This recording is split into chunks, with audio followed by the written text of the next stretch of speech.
Just a bit of breaking news to bring to you right now on Links 007 TV. We have just received word that escaped prisoner and terror suspect Daniel Khafie has just been arrested. When we return, we'll have the full and exclusive details of this to come. This is Links 007 TV, and we'll be right back. Welcome to Links 007 TV News Report, providing you with the best in local and international news updates. This is a place where you can get the most reliable and informative news information. Links 007 TV News Report. Welcome back and thanks for joining us. This is Links 007 TV News Report. The Metropolitan Police have arrested Daniel Khafie, who escaped from the HMP Windsworth prison on September 6. Officers apprehended him around 11 a.m. today in Cheswick and is currently in police custody. The police took the time to thank the public for their support with information and also their social media posts. Overnight, a police helicopter has been scouring areas of southwest London while CCTV footage is being reviewed.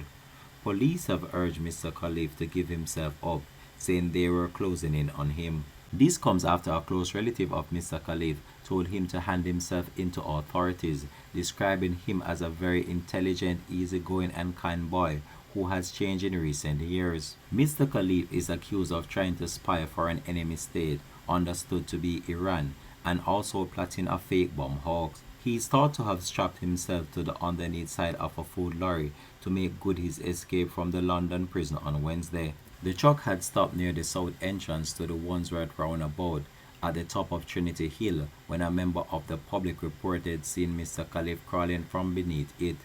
CDR Dominic Murphy, who leads the Met's counter-terrorism command, said that the force had received 100 calls from members of the public and the Wandsworth roundabout sighting could be very significant. This remains a fast-paced and dynamic investigation, but I want the public to know that a large number of officers are working extremely hard to locate Khafie, he said. He said his message to the suspect was to hand himself in. We will be closing in on you. Daniel, you need to come in and give yourself up.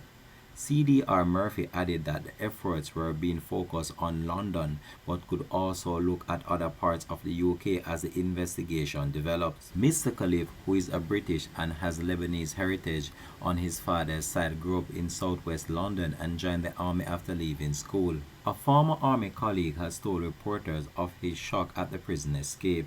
The man, who has now left the armed forces and whose identity cannot be revealed, became friends with Mr. Khafie when the pair first trained as soldiers at age 16. He described Mr. Khafie as resourceful, adding that he learned basic survival skills in the army, including how to keep clean, find water and read maps. Mr. Khafie went on to serve at the Bacon Tree Barracks in Stafford, a base for 2 Army Signal regiments. Mr. Khafie is described as slim-built, 6 feet 2 inches tall or 1.9 meters tall with short brown hair.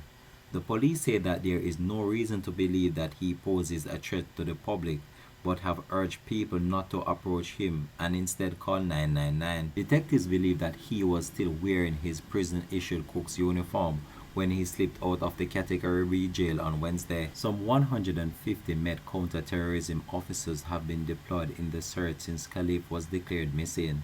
A search took place on Thursday night into the early hours of Friday morning in Richmond Park, South London, just 2.8 miles or 4.6 kilometers from the prison. Reporters were told that the search was not based on any specific lead or intelligence, and the search efforts have been scaled back. Met Police Commissioner Sir Mark Rowley said that the force was exploring the possibility that the former soldier was held by other prisoners or guards. This has been Links 007 TV News Report, and we'll continue to track this story and provide you with more information to come on this in a later newscast. Thanks for watching.